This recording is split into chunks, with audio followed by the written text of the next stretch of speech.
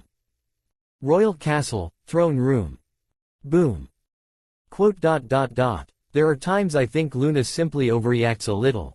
Celestia groaned from the middle of the giant crater her landing caused in the middle of the now in ruins room. Luckily she then lost consciousness, otherwise she knew the pain from all that would have been quite the issue. Later that night, royal castle, guest room. Can I know why I was blindfolded? Maelstrom asked as he was sitting on a chair tied up and blindfolded. Because Rarity told us what you said about the princess. Voice said huffing. You shouldn't praise another mare's beauty, it is very mean. Pinky added. Please, girls. He answered chuckling a little in discomfort. Master should have eyes only for us. Fluttershy added making him perk up a little. So we decided ya needed punishment, so tonight we're gonna use ya until we calm down. AJ added taking his blindfold in her mouth to take it away. Are those leather corsets? The bound prince asked swallowing hard.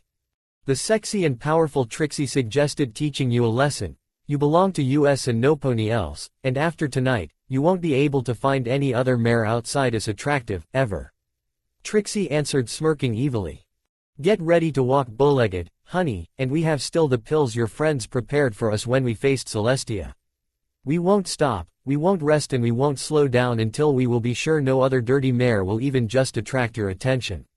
Whispered before giving a long, kinda deranged, lick to his cheek making him shiver in both arousal and dread.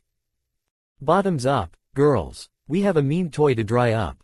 Twilight said smirking as the girl's eyes landed with voracious hunger on the alicorn's privates making him blush deep red. Yeah, the other girls replied gulping down said pills and going wide-eyed in an instant. Hoy. They pant. They weren't this strong last time. AJ gasped in shock as she started trembling and her behind started leaking arousal like a faucet. Twee. Aye it itches. On. Pinky said moaning as she almost collapsed while drooling. What's happening? Twilight groaned as he tongue hung out as she panted heavily. Guh. To their further shock the same pills went forced down his throat making his horn spring out in a monstrous erection that by his groaning was apparently painfully demanding release. I am pretty good at potions, so making those pills grow tenfold in power was not difficult. Slap. Slap. Slap. Who's there? Trixie demanded with half-lidded eyes as she felt like crying from how hot she felt. You all have been such dirty ponies. A new voice said amused as Celestia walked into the room wearing black high leather boots at her forehooves, black choker collar and black hat with a hole for her horn while she held a long whip in her mouth. C Selegwa. Twilight tried saying in surprise as handcuffs closed around every girl's hooves so to block them around a sealed tag similar to Maelstrom's old world wrapping around the present unicorn's horns. Twilight, you others forced me to do this, I won't be denied anymore, the son alicorn said as a piece of cloth went gently tied around Maelstrom's mouth gagging him. And you also need punishment for all the sleepless nights you forced me to endure. The older mare said giving a long lick to her prize. That's mine. Growled as she tried slithering towards the bound prince. You mean this big, juicy thing? All yours, she answered as her tongue traced slow circles on its tip making the bound stallion whimper in agony. Stop it, said still furious no matter her panting. Celestia answered winking at her while plopping the head in her mouth to lightly suckle on it letting it rub against the soft inner side of her cheek.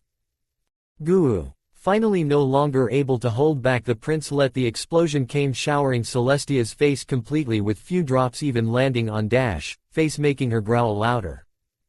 Let him go, she ordered. Hoo. Nope, she answered as her tongue slowly collected the gooey mask for her to drink it.